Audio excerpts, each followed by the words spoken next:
Intro music. A star for the ages for Tony Gwynn, number 3,000. They have acquired Eric Johnson and Fernando Tatis Jr. from the White Sox in exchange for James Shield. Welcome to Slam Diego! My name is James, My name is Joey. and this is the Brothers Padre. James, it is an all-star themed episode. The all-star game just finished. We're recording this, must be 10, 15 minutes after the end of the all-star game. And yeah, it's a special, obviously there's not a lot of Padres baseball to talk about. And so we're going to be talking about some all-star related stuff happening. Padres players in all-star, the home run derby. And then we're also going to go over a little fun Joey and James all-time all-star game we made up. Yes, we did. James, how you doing? It's on Tuesday, July 13th. How are you feeling? I'm okay. I just watched the NL lose an all-star game, which is not an uncommon thing in my life. So Dave Roberts now has lost 3 consecutive all-star games. it's about time we get him replaced. Yeah, NL's very bad. Someone's got to talk to them. They got to figure this out. Yeah, I know. It's a bit ridiculous. Yeah, it's bad. I don't know if I could be a fan after this, James. I'll be honest, okay? I put my blood, my sweat, and tear into following the National League Baseball, and they failed me. 7, 8 years in a row. Here's the thing. I don't believe that's the worst losing streak. Yeah. The NL is just bad at the all-star game. I don't understand it. I thought going in we were a stronger team. Yeah. Yeah, I would have picked the NL lineup and the NL pitching, but then also half of our guys died. So again, that is true. Should And we then recap? again, you can't. Go ahead.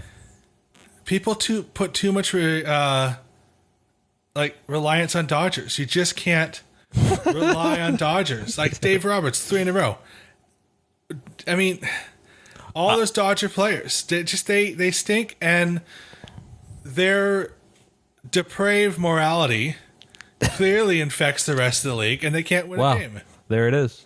It's a morality thing that's making them lose. Yeah, it really is. It really is. That is quite a take.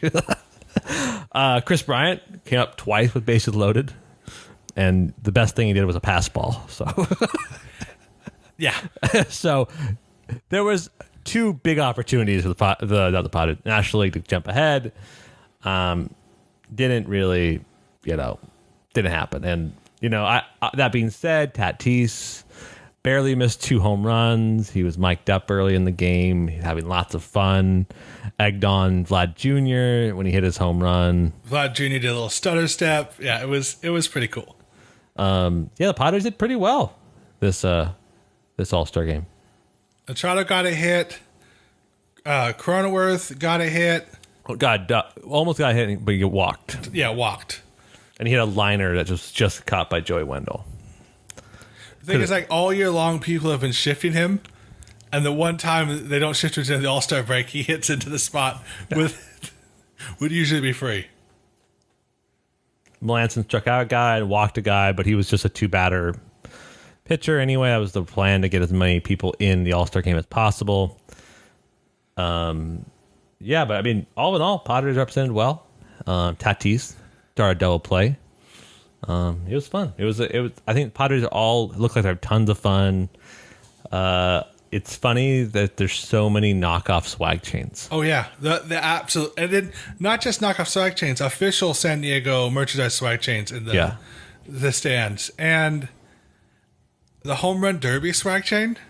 Can we just talk about that for 30 minutes? How insulting that was. So someone said that is an older chain. So swag chains and what's it called? Turnover chains are not new. Not new, no. I can't. Let me look up the home run derby chain to see how old it is. It didn't spin last time for sure, and also wasn't as glitzy. So it was in 2019. But the 2019 one didn't spin. Yeah. Yeah. Yeah, that's the Padres, baby. The Padres are a cultural influence. They had a whole a commercial, making All the other fun. teams trying to do their own version of the swag chain, and the Padres players like, nope, yeah. It's pretty. That was pretty cool. I think you should take that. Like, if you're a Padres player, you should feel like that's pretty flattering to have everyone fake their own swag chains, to do their own celebrations like that. It's pretty cool. Anything else to say about the All-Star game before we go in the Derby? Joey, I have said this for years, and the loyal listeners will understand this, even though we haven't been doing this podcast that long. Joe Buck is the living embodiment of stupidity, and he is the worst person who's ever been in front of a microphone or behind a microphone doing anything sports related. He is just the worst. He's absolutely the worst. He'll talk about inane things. He'll bring up stupid subjects. Chris Bryant was mic'd up today. And what do you ask Chris Bryant? Hey, man, are you still reeling that you got are you still on cloud nine that you got the last out of the World Series to break the Cubs curse? No. Did you ask him what a great season you're having so far? No. What he asks this guy, oh, by the way, you're going to get traded. Everyone says so. How does that make you feel that you're going to leave your hometown? You're going to be traded because your team doesn't like you anymore. You're an all-star, but they hate you. No, that's basically what we asked him. Chris Bryant's like, I can't believe you're asking me this. He answered incredibly professionally. He did, because Chris Bryant is a gentleman and Joe Buck is not. But by far, the worst thing Joe Buck does today, anyway. He said Fernando Tatis's name about 6 dozen times, and he pronounces his last name Tatis. Tatis. Yeah. He kept on saying Tatis. It's Tatis. It's a T and an A. When he goes T-I.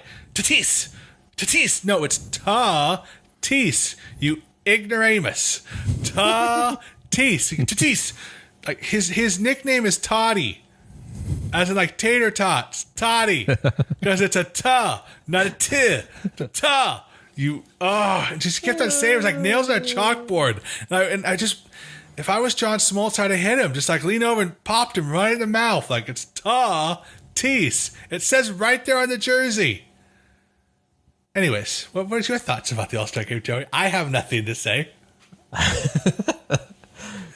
Joe Buck is one of those guys that is only famous because his grandfather and father are famous, and somehow the grandfather and father have blackmail in sports, and that's how Joe Buck has a career. No, I think he's actually very serviceable. Like, he's exactly the zero war player, which we'll talk about later what that means. But the problem is, in broadcasting, someone that can have that much work ethic this late in the year, that can do so many different sports and be so even-keeled, is actually a pretty rare skill. He's not especially gifted. Like, if you listen to a Vin Scully broadcast from 20 years ago and you listen to Joe Buck now, you're like, well, that guy, that's the guy you want. And there isn't really national broadcasters that are great orators anymore. But just like, Vin Scully is like, to me, the golden example of this guy that just could carry a broadcast by himself in national games. And he was the national broadcaster regardless of Dodgers being whoever. He was just the national broadcaster. And he was incredible. He let the moment be. He added to the moment. He was respectful. He never said dumb things like to superstars. But the problem is to be that even keeled at the job is hard. And so the problem is we're just stuck with Joe Buck announcing every single major sport event for the next 30 years because Fox loves him to death. So because he is boring as Wonder Bread, right, and he doesn't say anything offensive other than saying player's name wrong and asking questions like, how do you feel being traded after being... How do you feel about the team that you've won a World Series with, that you've done legendary things? People will always remember you for trading you like so much garbage. And then saying Tatis, it's... Say it with me, folks. Tatis. Tatis. Our All-Stars had a good time. They all posted fun videos and photos on social media. Tatis was the star of the All-Star game. I don't know how else to say it. Him and Ohtani. There was always crowds around him. He egged it up. He during the home run derby, him and other players would run to the bucket of balls in between home runs and throw balls into the fans so they were always keeping the fans engaged. And Machado and Cronenworth were also egging up with fans, and same with Melanson. It's just, I think what's fun about the All-Star game is just you see these people enjoy it for a second. Enjoy the fact that they're incredible athletes, enjoy it with their fans, and just kind of all soak it in for a second, because you're not guaranteed to be back. You know, Jake Cronenworth brought his entire his immediate family and his grandpa with him. Oh yeah, they're on the red carpet, which I think is stupid to have a red carpet event in the All-Star game anyways. So they're all and in Colorado it was the purple carpet, which I thought was very appropriate. Yeah, very appropriate. But so they're all wearing suits and ties and stuff, but Jake Cronenworth's grandfather has a suit on, but underneath a Crone Zone shirt, which I thought was pretty cool. Awesome. And Melanson brought his whole family, but Melanson and Machado have been there a few times, like 4 or 5 times. Cronenworth and Tatis, they're both the first time. So it was fun seeing them just enjoy it, because they're not. Tatis has the confidence of, we all know Fran Tatis is a very confident guy. He says, "Oh, when I come back again, he's very confident he'll come back," and he most likely he will. Yeah. But Jake Cronenworth, is one of those guys that just you can tell he's just enjoying being there. Jake Cronenworth also, I forget, made a great defensive play at first base. Didn't play second base at all. He was selected as second baseman, but Dave Roberts was like, actually, the best defense I've ever seen him play has been at first base, and put him at first base, and he made a great defensive play at first base. And it's one of those things where it's just fun to see guys kind of like, I don't know if I'll ever get this experience again of being respected by the peers of my career and be in this place. And it's always fun to see that and see them all smiling and hanging out with each other. It's just fun. I like that a lot. Yeah, it's very cool. Charlie Freeman, Freddie Freeman's 5-year-old son, told him that, "Dad, you got to make the All-Star game because I want to meet Fernando Tatis Jr." And you know what? I bet he pronounced his name correctly because he respects the sport. Freddie Freeman was like, I'm an All-Star. He's like, "I want to meet Tatis." Like, okay. Freddie Freeman's a very good player, so obviously became an All-Star.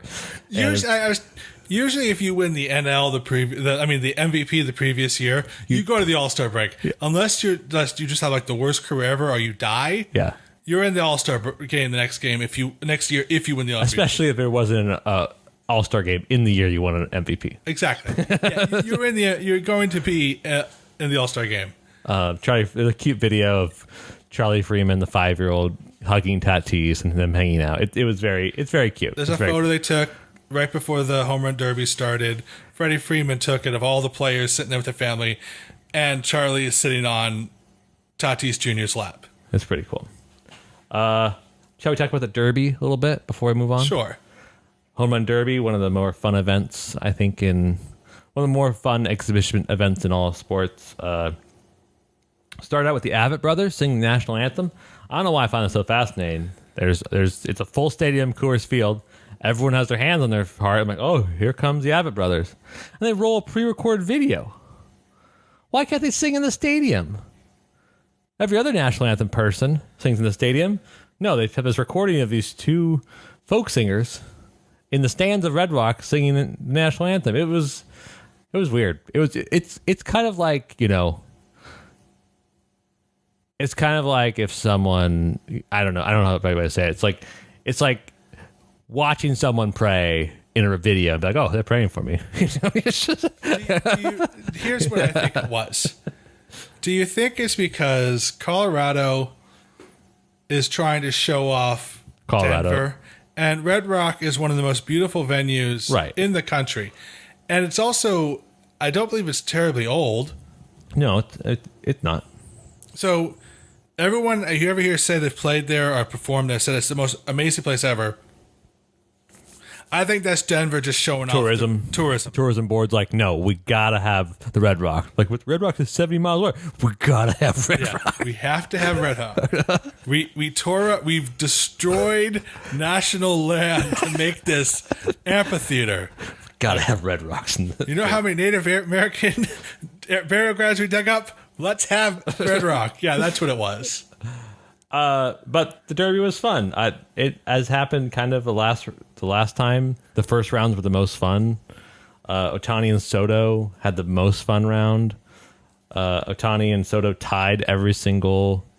The format of the home run derby is you get a set amount of time, a break, and another set amount of time. The second set amount of time can be extended if you hit a ball over 475 feet, which was longer than usually in other stadiums is 440 feet, but because they were using dehumidified dry baseballs in Coors in a hot day, the ball was traveling.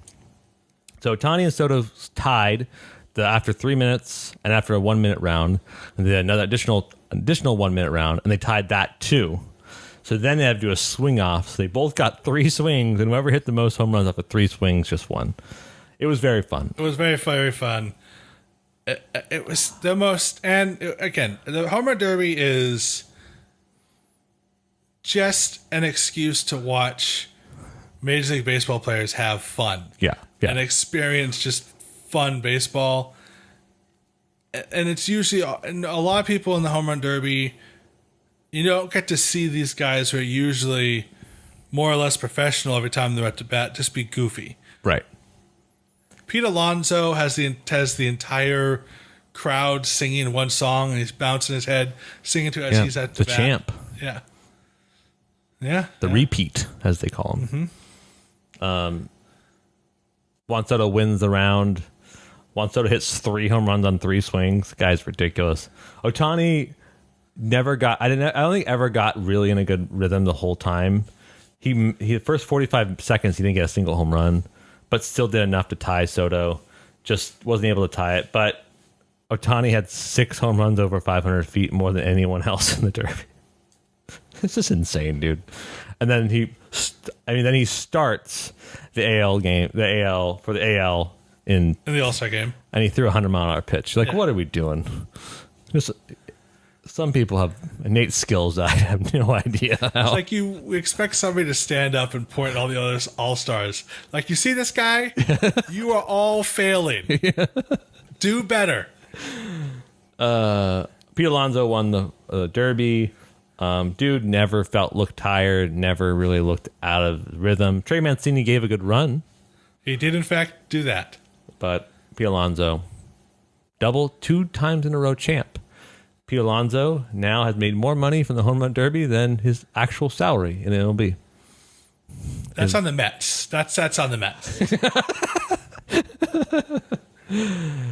Yeah. Anything up with the Derby, James? No, I think that it was a fun experience. Derby is always fun to watch. Oh, yeah. I'm excited for Tatis next year. I'm excited. Tatis, Vlad Jr., Tatis. Yeah.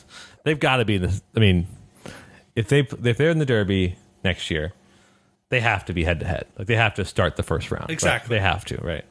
Or else, no, in hopes that they'll be in the final round. Right, that's true. That's true. I'm excited, though. I mean, Tatis was in... It's always fun to see other players hype up other players. Manny Machado hyped up Trey Mancini a bunch because they're former teammates. Tatis hyped up both Vlad Jr. and Juan Soto because he's friends with them, grew up together. So it's just fun camaraderie and it's just silliness. Like, yes, exactly. It's like, hey, isn't this fun? We hit balls 500 feet. We murder baseball. Yeah. Isn't this cool? Look at us. we murder things. We are athletic. Okay, James. All in all, good All-Star. All 5 Padres All-Stars. Ties most for Padres history. Good time, and won't be the last time we have multiple All-Stars. No, not at all. Next year, when Jace Tingler is, managing the All-Star game. Is he gonna break the NL curse? Of course he is. He's no Dave Roberts quitter. He's not relying on all my stupid Dodgers to win a game, even though he should know better that they Chris can't Bryant do that. lost again. I mean, Chris Bryant should have done something either times. The bases loaded. I still blame on the Dodgers. I will blame everything on the Dodgers. Okay, James, shall we jump into the James and Joey All-Star game? We should. All-time James and Joey All-Star list. The much anticipated, I think much you're- discussed, much discussed. most argued segment we have on this show. So, little ground rules. We are selecting a famous James or Joey at every single position, including DH, and 5 pitchers. And then we're seeing who can collect the most WAR, wins above replacement, in amongst all of James and Joey's. We originally were going to do normal fantasy roles, but I convinced, using my power of wit and wisdom, James to use wins above replacement. James is fuming. As what the records state, that James's favorite emoji to me is the grumpy orange head face guy. You know what I'm talking about. It's like the orange guy. Let me And he's texted me that 1, 2, 3, 4 times in our discussions around. So let me a little backstory. And those of you that are longtime listeners will know this. Joey first proposed this idea 3-4 weeks ago now. I don't remember. Let's get political afterwards. Let's get political afterwards. Let's jump back. And you proposed the rules. I said yes. Yeah. Fantasy baseball rules. You discovered that none of your players have good long-term stats. I didn't discover that. And here's the thing, Joseph. I re-looked at my team. I found several players that have higher WAR. Yeah. That I could. But you know what? I like my team the way they are. And if I lose this game, I will tell you the amount of WAR that I could. You gave up? I gave up. Okay, James. Let the record state. Let's caveat this. Let's temper expectations, and let's jump into it. Yeah. Shall we go from catcher to pitchers? Catcher, position players, DH, pitcher? Yes. Does that sound good to you? Yes. Okay, James. Let's just jump into it. Drum roll, please. The inaugural James and Joey All-Star, all-time player lineup game. I need to find a better name than that. Who is the better, James or Joey? Let us start with the catcher position. The old number 2, as they say. Shall you go first? Who do you want me to go first? You go first, Joe. I want to see you talk about Joe Mauer. My catcher, hailing from the Minnesota Twins, was also plays first base. Also beloved by the Minnesota Twins franchise, Joseph Mauer. All-time good guy. People love him. Retired not too long ago. Had more than 2,000 career hits. Just an all-around solid guy. Joe Mauer. Yeah, he's my catcher. I'm not afraid of it. I should caveat, and I should clarify, rather, that Joseph, Joe, and Joey's all... That was all. If you're named Joseph, Joe, or Joey, you're gonna. Basically, if your Yeah. birth name was Joseph, Yeah, you're gonna be part of my team. yeah. Same thing with me. Anybody whose birth name was James. Yep. I don't care what your nicknames are. If your parents dubbed you James, you're on my team.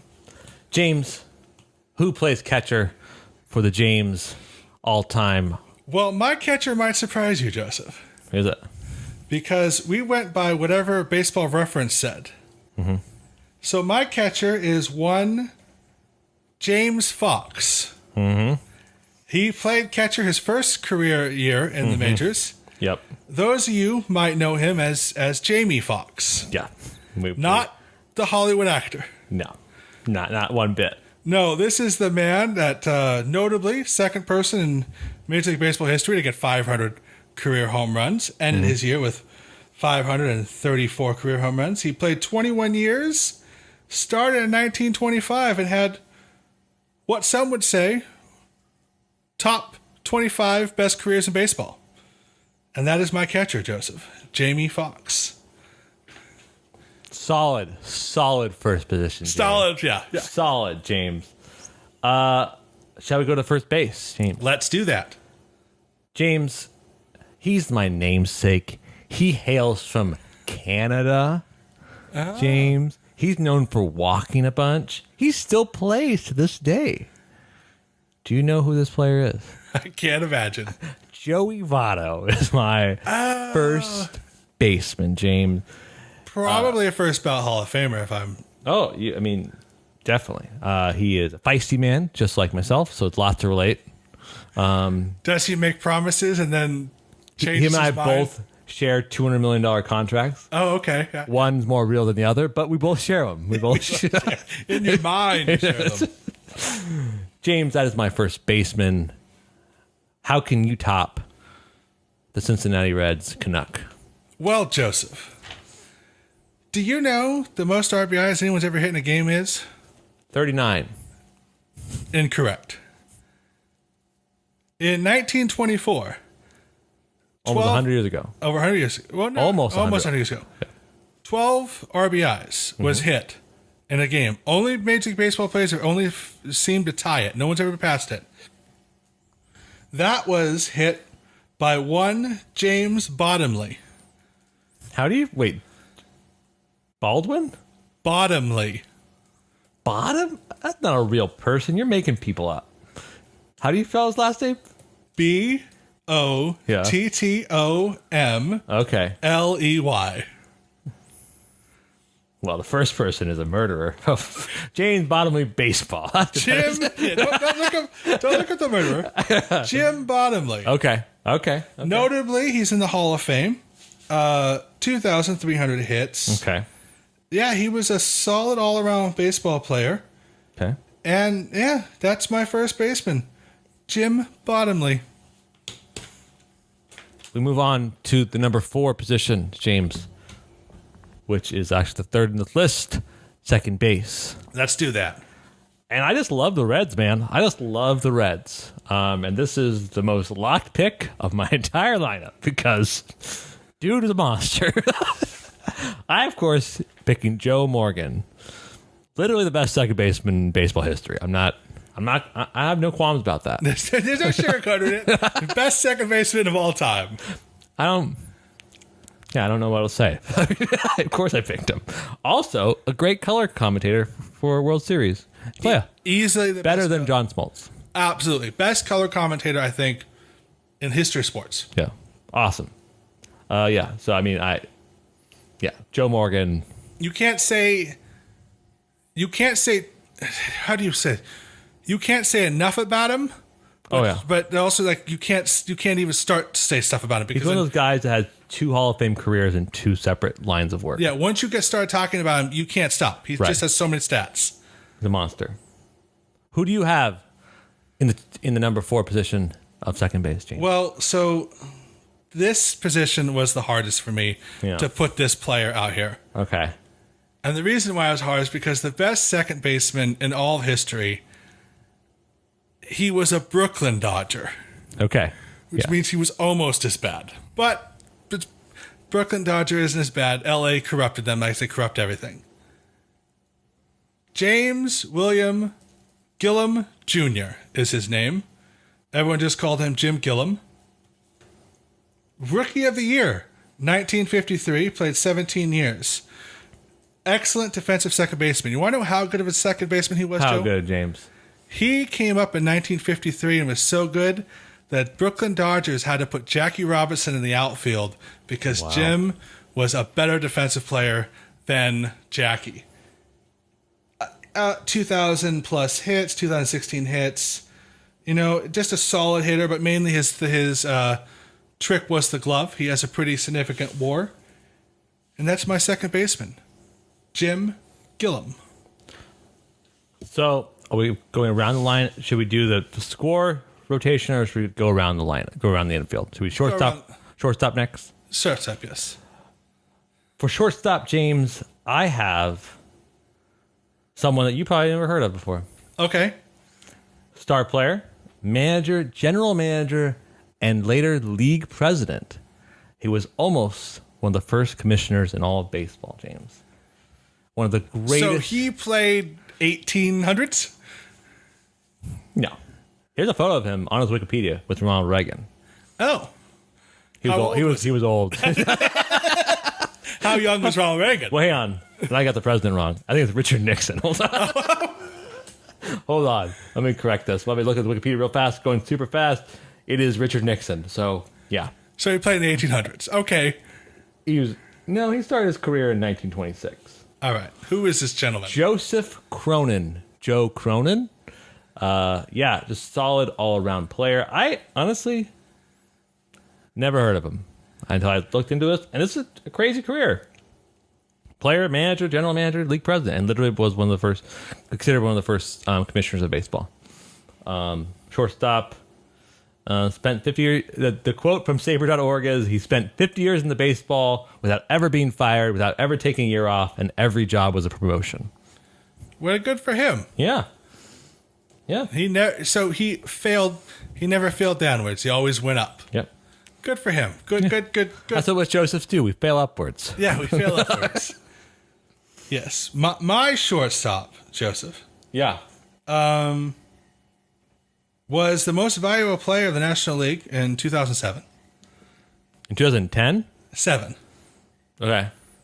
Played 17 years, started in the year 2000. Okay. Just retired a couple years ago, won the Gold Glove Award 4 times. Yeah. Former Philadelphia Philly, Uh-huh. Mr. James Rollins. Yeah. Yeah. Well. Also, fun note about James Rollins, has the longest career hit streak in modern day since in the longest career streak since Joe DiMaggio, who I'm sure we'll be hearing from at some You don't point. know that. Third base, James. Shall we move on to third All base? right, let's do third base.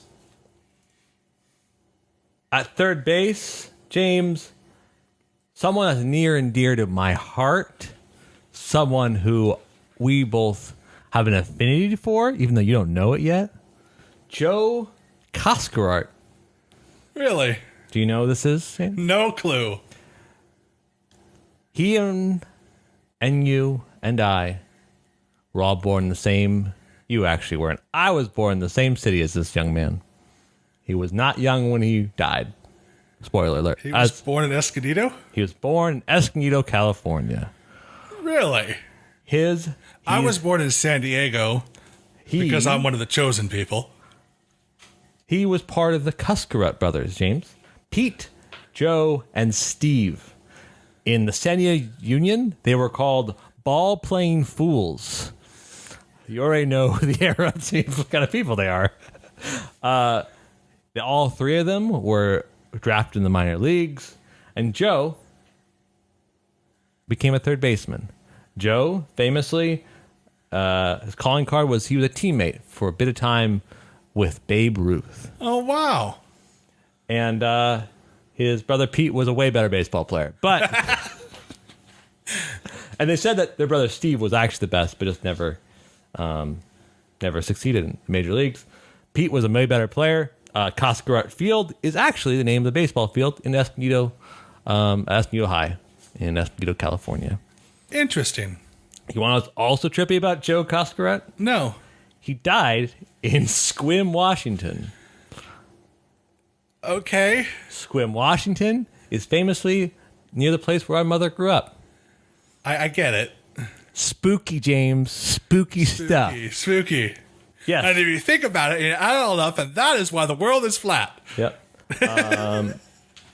Yeah. But then, and also his nickname was Coffee Joe. And I'm also have that nickname. You do, actually. We have called you Coffee Joe before. Yep. So there's a lot to like about this guy. That's primarily when you worked at a coffee shop. James, do you know how many seasons of baseball he played? I know. I will tell you this much.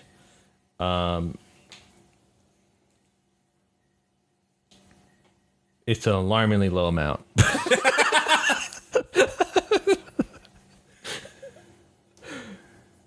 You're gonna ask? Yeah, how many seasons? He was a teammate with Babe Ruth, so he spent 2 years with the Boston Braves. Oh, wow. But Way back then. his spirit makes up for it, James. That is true. I agree. And that is my third baseman. Who is your third baseman? My third baseman. I bet you probably never heard of him, and you'll like his middle name. Yeah. His name was James Joseph Collins, Old Jimmy Collins. Here's a couple fun facts about old Jimmy that you might not know, or know anything. He played for 14 years, started playing in 1895, Joe. Is considered, to this day, the founder and the guy that pioneered defensive third baseman and what it meant to be a good third baseman. Mm-hmm. He also was a playing manager for the Boston Americans and won the first ever World Series. Wow. Yeah, so you got to put him as your coach, too. You got it, yeah. If you win the first one, that means you're the best, right? Right, I agree. Yeah, exactly. I think so. It goes the first one and all the other ones in importance. Yeah, so that's Jimmy Collins. And it was quite a find to find him. I was quite happy. Shall we move to the outfield, James? The 3 outfield spots. Let's do that. My first outfielder, James. I think it's obvious. There's only one monster, Joseph, in the outfield. And that, of course, is Shoeless Joe Jackson, of course. Of course. I mean, his biggest crime was he didn't have enough money for shoes. So he had to get money as much as he could because he couldn't afford shoes. And that's why he cheated? That's why he cheated. Threw a baseball game, yeah. They don't call him Shoeful Joe Jackson, shoeless. So he had to take money wherever he could. You know, baseball players weren't paid that much. And so, I mean, people say it was the biggest baseball scandal of all time, but if you don't have any shoes, you're going to want to get money to buy shoes. My fear is people are going to believe you. But if you're interested, look up Shoeless Joe Jackson, one of the more fascinating and tragic stories in baseball history. Right. And honestly, the second you suggest this, the first player I thought of was Shoeless Joe Jackson. I didn't even, I thought, Shoeless Joe Jackson, okay, he is Shoeless Joe Jackson. I couldn't think of anybody else because he had such a great year, great career cut short. It's a tragedy. Right. Yeah. He was a cheater. But I forget my stats where I can get them, James. I got a front load in the Joseph draft because it gets real hairy later. Who's your first outfielder, James? My first outfielder, all right, was named James Edward Rice. Okay. Otherwise known as Jim Rice. Correct. That is Jim Rice won the AL Most Valuable Player in 1978. He joined Ty Cobb as one of the only 2 players in history to lead the AL in total bases 3 years in a row. Mm-hmm. That means he had the most. If you put all of his doubles, third base, triples, and home runs together, they equaled the most, and singles, total bases of any player. And anytime you're in a stat tying Ty Cobb, best hitter of all time, you're in good company, Mr. Rice. You're in good company. And that is my left fielder, actually. My second outfielder, James. His biggest crime was being too beautiful. Attracted the most beautiful people of his time. Being famous for being Simon Garfunkel singing about him. None of my players have a Simon Garfunkel song. You know, if this was just a Simon Garfunkel competition, you would be winning. He is not the only person on my list that has a song about him. Really? We'll get to that in a little bit. I'm, of course, talking about the handsomest man in all baseball. He was actually not that good looking. All Josephs are good looking. And Joe DiMaggio is the king of good looking. Jolton Joe DiMaggio, one of the best players of all time, owner of the 51 game in a row hitting streak. It was 56 games. I have to Google. You're making me Google on the episode. It was 56 games, Joseph. I think it's 51. It's 56. Whatever. We'll edit this out. Edit this out, James. Joe DiMaggio is my second outfielder, James. My second outfielder, playing center field. Mm-hmm. Do you know who James Thomas Bell is, Joseph? I do not. James Thomas Bell was ranked 66 on a list of the greatest players of the first 100 years by Sporting News 1999. Whoa. You might know him as his nickname, Cool Papa Bell. Yeah. If you do not know who Cool Papa Bell is, he was a Negro League player that was a phenomenal stolen base guy. He had 338 career stolen bases. He had a lifetime batting average, Joseph. Are you ready for this? 331. All right. Sancho Page, heard of him? I have heard that. Had the greatest line, I think, of any speedster ever. He said, Cool Papa Bell was so fast, you could turn the light switch off in his room and he'd be under the covers before it went dark. That's awesome. He played for 25 seasons, starting in 1925. Both the majors and the Negro Leagues. He was a dominant speedster and, again, ranked 66 of the 100 greatest baseball players of the first 100 years. That is my center fielder, Mr. Cool Papa Bell. Also, I don't care how many cool nicknames you have, Cool Papa Bell, greatest sports nickname of all time. There, I said it. Come at me. James, my third outfielder, often unknown man, playing his career from 1932 to 1948, Mr. Joe Medwick.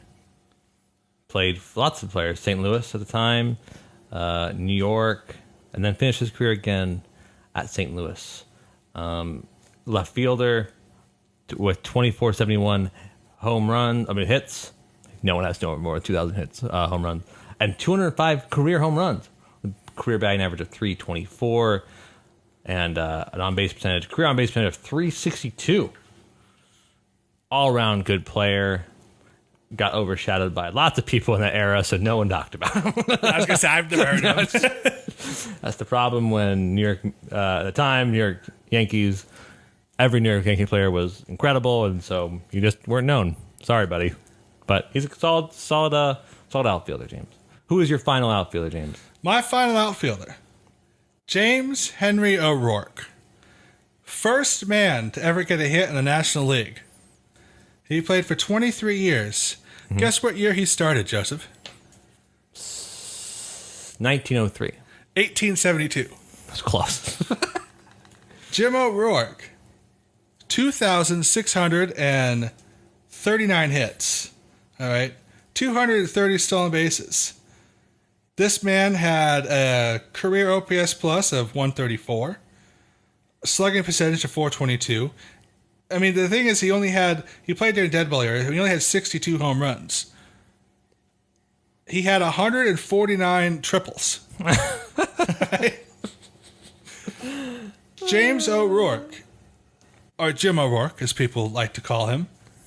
You're friendly, I guess. It's friendly. It was considered one of the first heroes and first legends of this game we love called baseball, Joe.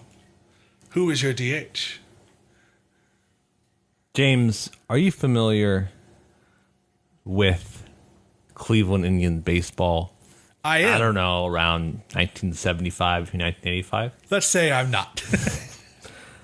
During this time, there was a need for a DH. And as is the nature of baseball, they go to the minor leagues.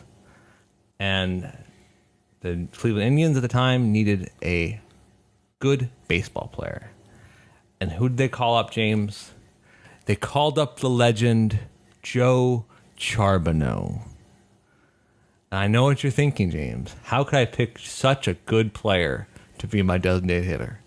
And let me tell you why. This man has a novelty song about him. He's my second song guy. The song just goes, "Go, Joe Charbonneau, go." Really creative, Baseball songs are just super creative. But let me tell you of some of his accolades. You ready, James? All right. We've been throwing lots of baseball stats. I'm going to get really deep here. I am so excited. He is famous for opening beer bottles with his eyes. He drank said beers through his nose. He was for bets, much like me, would do crazy stuff for bets. He would eat lit cigarettes while in the dugout. He did his own dental work because he's thrifty, just like myself. These are all real things, by the way. I'm not making this up. He fixed his nose once with a pair of pliers instead of going to a doctor. He rode rhinos, had a pet alligator, He named his daughter Dannon because he loved the yogurt so much. And James, just like me, he got stabbed right before he left work. Wow. I think he might be the coolest player on your team. I think I've got somebody to beat you, but it's close. It is close. I'm going to show you a photo. We should probably... Yes, Joey was stabbed once. And let's see, look at this guy. He looks like Andre the Giant. Yeah, yeah. You can kind of tell he does his own dental work. You can tell he's no... Holy cow. Well, it is funny you brought up the Cleveland Indians, Joey. Yes, who is your DH, sir? So, did you know that the Cleveland Indians in 1991 signed one James Howard Tomei? I mean, I know they did sign him. I just couldn't tell you what. Well, they started playing James Howard Tomei, otherwise known as Jim Tomei. Yes. And for those of you that don't know, Jim Tomei is one of my favorite players of all time. 612 home runs, just typical power numbers. I mean, we don't need to go on and on about his accolades, shall we? All we need to know is he was... Hang on. What's his skill set when it comes to opening beer bottles? Is it with his eyelids or is it with his teeth? He probably uses an opener like a normal human being. It's why people have heard of him, and it's never because he never poured a beer down his nose. I can't believe it's a real human.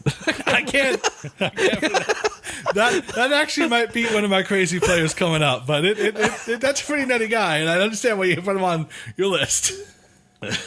So Jim Tomei is my guy. You know, his Hall of Fame a couple years ago. His accolades are 22-year career. You know, 2,300 home runs, 2,300 hits.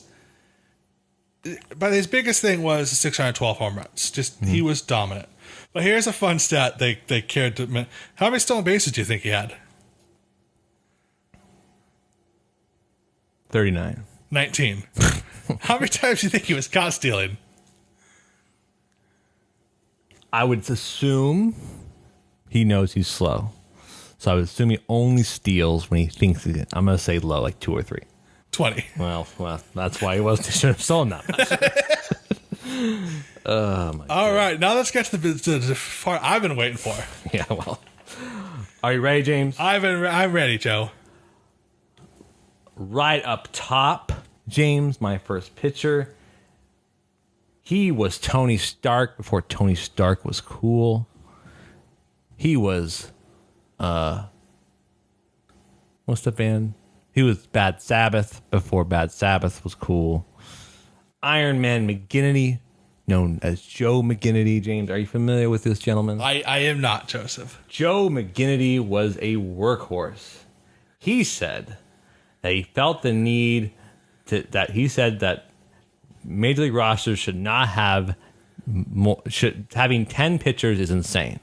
He said, and I quote, "The policy has a psychological effect upon pitchers. They have been influenced into believe that they should not work without a long rest and that it can't be affected without the rest." He espoused the belief that you should always pitch and that you should probably only have 4 or 5 pitchers on your staff because he's a maniac. But he worked 3,441 innings and won 246 games. During the month of August in 1903, he pitched and won both ends of a doubleheader 3 times. Wow. That's crazy. That's crazy. See one of those 300 win guys? Yeah. 246 wins. He later pitched another 21 innings and won 235 games in minor leagues. Wow. Before add to his dying day, Joe McGinnity couldn't quite fathom why so many other pitchers weren't just as durable as he was. Because Joe, not psycho. Joe is one of those type of people that was born in the wrong century. Yeah. If he was born now, he would be. Any team would love to have a guy that can throw 1,000 innings a year. Right. Holy cow! Yeah. Just that's one of those freak athletes. Thanks to Saber.org for all this. Yeah, this is crazy. Yeah. Holy cow! Well, my first pitcher isn't as, crazy, but his acolytes are real. He threw 211 complete games. Won the Cy Young 3 years, 1973, 1975, and 1976. Was the youngest player ever to pitch a complete game shutout in the World Series. He beat on his 21st birthday Sandy Koufax in his last game ever pitched. This is, of course, James Alvin Palmer, otherwise known as Jim Palmer. He played for 19 years, started in 65. Monster, easily regarded as one of the best pitchers of all time. Yeah. Honestly, if you do a Google search and you type in baseball pitcher named James, the first thing that pops up is Jim Palmer. Yep. And you have to go to like 6 pages down before you find anybody else named James who's a pitcher. Yep. James, my second pitcher, is, of course, the knuckly one, the funky one, the man who played to 79. Not really. Looks like it. Looks like it. He did not age well. Did not age well. That is, of course, the knuckleball player, Joe Niekro. Him and his brother both threw knuckleballs. They both pitched long. I like brothers. I collect Joe Niekro and Phil Niekro cards. And I had to pick them because there's not a whole lot of Josephs that pitch. So that's my number 2. Who's your number 2, James? My number 2 guy might not be known to you. His name is James Hoyt Wilhelm. Okay. Do you know familiar with this player? I am not. Everyone knew him as Hoyt Wilhelm. He went by his second name. He won the ERA title twice. He was the first ever reliever to go to the Hall of Fame. All right? Doesn't mean he wasn't a starter. You want to know one of his few starts, he only started 52 games in his whole career. You want to know what he did in one of those career starts? I do. He no-hit the Yankees. Back to the bullpen, Hoyt. Exactly. He played for 22 years. He started in 1952. He had 222 saves. You could look at his... You know what his whip was? No. 1.125. That means, if people aren't familiar, that means he averages 1.125 people on base versus walks or hits per innings pitch. Yeah. That is very, very good. That's unbelievably good. That stat is so good. But probably, and you want to know why he was such a good reliever and such a good shutdown man? Why? His first brush with, let's call fame or notoriety, he was a veteran of the Battle of the Bulge. Wow. He fought in the battle that stopped the Germans at the Battle of the Bulge. This man was a hero, and we should respect him as such. You know, I have multiple veterans on my stuff. I didn't bring it up. I didn't pull those heartstrings. I just figured anybody with 222 saves, 228 saves, no hitting the Yankees. Yeah. He stopped Hitler in his tracks. He's not scared of the Yankees. James, my third pitcher is, of course, No Joe. Yeah, I'm a fan. Okay, our love for No Joe, of course, is we know him as Joe Musgrove. Also, the second Coffee Joe on my list. Yeah, I have 2 Coffee Joes on my list. I love him. I love Joe Musgrove, and he's number 3 on my list, James. The real question is, if there was any other Joes in Major League Baseball history, that were slightly better than him, would you have kept No Joe? Yeah, because the next 2 are pretty bad. No disrespect to the next 2. All right, so my next pitcher, Yeah. James Augustus Hunter. Have you heard of him? No, I'm not. I'm looking him up right now. You might know him as Catfish Hunter. Yeah, well, I know him. I do know him as that. Do you know him now? What did Catfish Hunter do other than have a 15-year career? He had 181 complete games. 42 of them were shutouts. At 23, he was the youngest player in history to throw a perfect game in the modern era. This man was truly dominant. He had a 1.134 whip, not as good as Hoyt, but Yeah. still Hall of Fame worthy. He tragically, his career was cut short. He started very young, in the early 30s, because he had developed an arm problem, which they think he also died early of Lou Gehrig's disease. So they think it might have had that. It might have contributed. They didn't realize that. You know, doctors at the time weren't very good, I guess. But 222 wins, 166 losses, just ERA of 3.26. The man was incredible. And here's the thing that just like, also great nickname. You have to give it to the nine guys. They have great nicknames. Shohei Ohtani was talking about Shohei Ohtani. In that perfect game, you want to know what he did? Went 3 for 4, an RBI double and 3 RBIs. Wow. Pretty Stand good. aside, Shoho. It's catfish time. And you were lamenting the fact that you didn't have any players with songs on them, but Catfish Hunter, of course, has the Bob Dylan song, Catfish. Does he really? Well, do you even do your research? Did you even look these guys up? Of course. I did. I was heartbroken Catfish is when I about found him. out The Bob about Dylan his, song, Catfish, is about him. I mean, he won the Cy Young in 1974. I was heartbroken when I found out about his health issues. So I mean, we're killing the song game here. I got to look this up, and I don't even like Dylan. I'm going to get this on my playlist. James, my number 4 player, number 4 pitcher, second to last, of course, because I'm a homer. I love my Padres. I love my former Padres, James. I love my players that currently play. If you are an eagle-eared listener, you realize James has 0 players that are currently playing, and I'm on my 3rd player that's currently playing. And that person is, of course, the Fuego one, the owner of the hot yellow belt for Will Myers, now in New York Metropolitan, and I'm picking Joey Lucchesi. Why? Because not many players are willing to call themselves Joey. I think it's something that we need to work through as Josephs. It's okay to be called Joey professionally. I once was told by a professor that no one would call me professionally in the professional space Joey.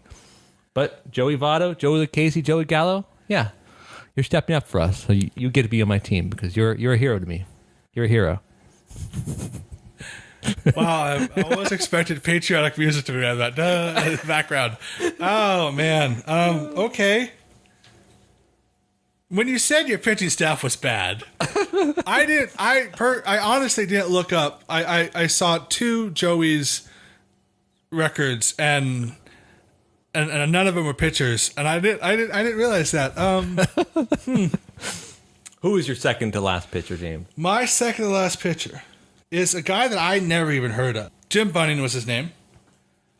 He played for 17 years, started in 1955, pitched 40 shutouts. Also, he pitched the 7th perfect game in Major League Baseball history. And and it was also the first perfect game ever thrown at Shea Stadium, Joseph. Yeah. Even though he was a Philly. I'm sure the Mets love him. 224 wins.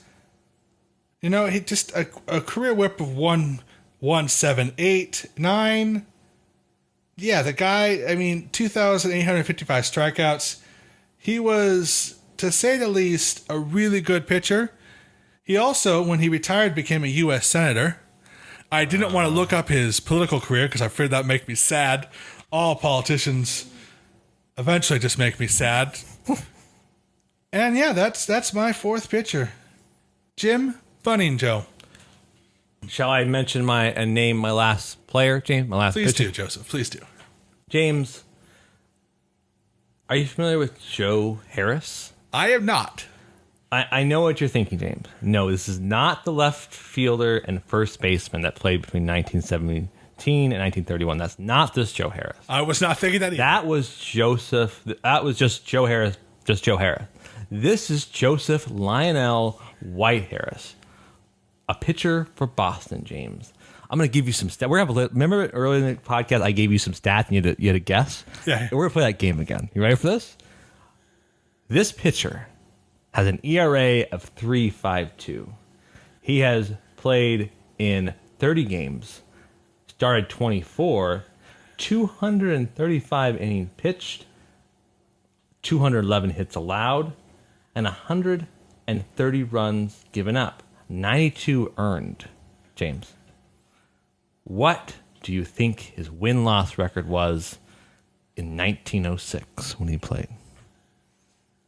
I have no idea. He was 2 for 21. He was Jacob deGrom before Jacob deGrom was cool. Okay. This guy must want to kill his offense every single night.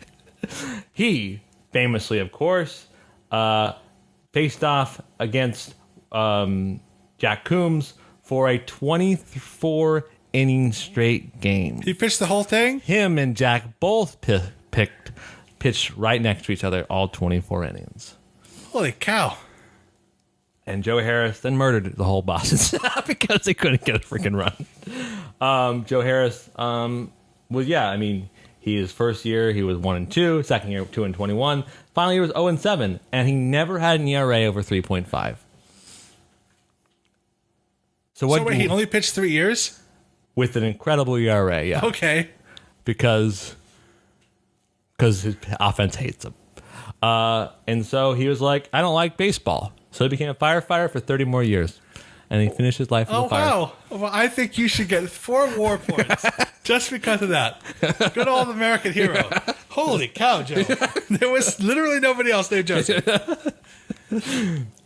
My last guy, Yeah. I saved my last on purpose Okay, go ahead. because he might be my new favorite human being. Okay, I'm ready. James Francis Calvin. Do you know who he is? I know who John Calvin is. So, James Calvin was a pitcher, Joseph. He was the first pitcher ever to win 300 games. Okay. And obviously he's in the Hall of Fame. He started playing baseball in 1875. He had a 15-year career. But he also has the greatest nickname of any pitcher. His nickname, and everyone called him in the league, was Pud. Pud Galvin is what people called him. What? I can tell by your face you're intrigued. Pud? The reason why they called him Pud Pud? is because he made batters look like pudding Oh my up god. against him. That's just dumb. All right, so Pud was the first pitcher in Major League history to go back-to-back with 40 win-game seasons. He won 46 games in 83 and 84. That's, of course, 1883 and 1884. Yep. But by far my favorite stat and was, did you know he was the first player ever to use performance-enhancing drugs? Wow, I did not know. And when Sammy Sosa was trying to sue Major League Baseball to get his stats, reinstated, they used Pud Galvin as a stat that because Major League Baseball was 100% okay with him at the time, why can't they be okay now? Pud Galvin, in his last 3 years, started taking something called the Elixir of Brown. Yeah. It's just 1890s medicine. Do you want to know what the Elixir of Brown was, Joe? hesitant to ask, yes, but I do want to know, yeah. Monkey testicles. I don't like this. I'm out. Grounded up into a liquid and then drunk. Oh my goodness. Is this real? I'm reading on the Wikipedia. So- oh my goodness. This is real. A New York newspaper and a Philadelphia newspaper both wrote stories about Pud in his later career saying they wished all of their starting 9 was on the Elixir of Brown because his numbers actually started picking up again in his later life career. But here's the part that I love about it. So obviously this does nothing for you. But the reason why this documentarian I read about things that he did so good had an actual spike in numbers is because the doctor that told him the days you take the elixir, also don't drink alcohol. So for the first time in years, he wasn't drunk going to the baseball game. And of course his numbers were better. Yeah, so that's my favorite pitcher. 365 wins. He was one of those guys who just pitched the whole game. You know, he started 688 games That's through awesome. 6,003 innings. Just insane. His whip, get this, 1.191. Crazy. Put Gavin, possibly one of my favorite players of all time. 6,000 inning pitch. Crazy. Yeah, just insane. You're looking at a picture of him. Oh yeah. I mean, he's Hood. like 5'4", roly-poly of a human being. Yeah. Hero. Born on Christmas Day. Legend. Other than some say. Wow, James. I think our teams are pretty awesome, James. Awesome. I am happy. It was a lot of fun looking at all these old baseball players and just in your case, current baseball players. James, as the game says, we have to count up the war of their collective career wars, and we compare one another, James. Shall I go first? I mean, yes. I will go first. Between Joe Mauer, Joey Votto, Joe Morgan, Joe Cronin, Joe Coscarat, Joe Jackson, Joe DiMaggio, Joe Medwick, Joe Carbonneau, Joe Niekro, Joe McGinnity, Joe Musgrove, Joe Lucchesi, and Joe Harris. They have a career WAR of 578. You see, you were worried that I was going to beat you handily. And between all my guys, between Bottomley and Pud, they have a career WAR of 772.1. Yeah. It wasn't as bad as you thought. I could have gotten 10 more in pitching somewhere. I just knew that pitching is just the bearing wasteland. Can I be 100% honest with you? Yeah. I am shocked and flabbergasted Yeah. that Joe Torre is not on your team. Joe Torre does not have as good enough WAR as Joe Cronin and or Joe Mauer between them. Oh, really? Yeah. It turns out that if you're a good player, chances are your name is James. Yep. I have a list here of players that I was going to put in as replacements because you wanted to play a war game instead of a great stat game. And I'm not going to do that now because, frankly, I won both morally and accrued numberly. stat. And through stats. Next time we do this, we got to do something more fun. We got to add a little bit of wild card. Maybe we'll use our name plus someone else's name. Maybe we'll do something fun like a cereal draft. Only people that name similar cereals. Our mother suggested we could use our middle names for players. What, Joe Morgan counts twice? Yes. Great. So Joey's middle name is Morgan. My middle name is Michael. And so the two most popular names in baseball apparently are James and Michael. Yeah. Mike is... You would have a modern player named Mike. I would. I would have several modern players named Mike. Anyways, Joe, that's been fun. It was a fun all-star game. Thanks for playing, James. Remember to like us on YouTube. Remember, we're on Overcast, we're on Spotify, we're on every podcast app. And yeah, thanks for having fun with us. This is a fun little detour in the middle of the season. Next episode, we'll go recap the Rocky series because we have to, because we're dedicated to recapping stuff. And then we're looking ahead. Maybe we'll talk about trade rumors. I'm going to look real quick to see if Joey Gallo is a Padre. And he is not a Padre. So Not yet. maybe next time we'll have a new Padre. Talk about trade rumors. It'll be a fun time. And until next time, go Padres. Go Padres. And there it is! Oh, doctor! You can hang a star on that, baby! I can't believe it's a real human. I can't.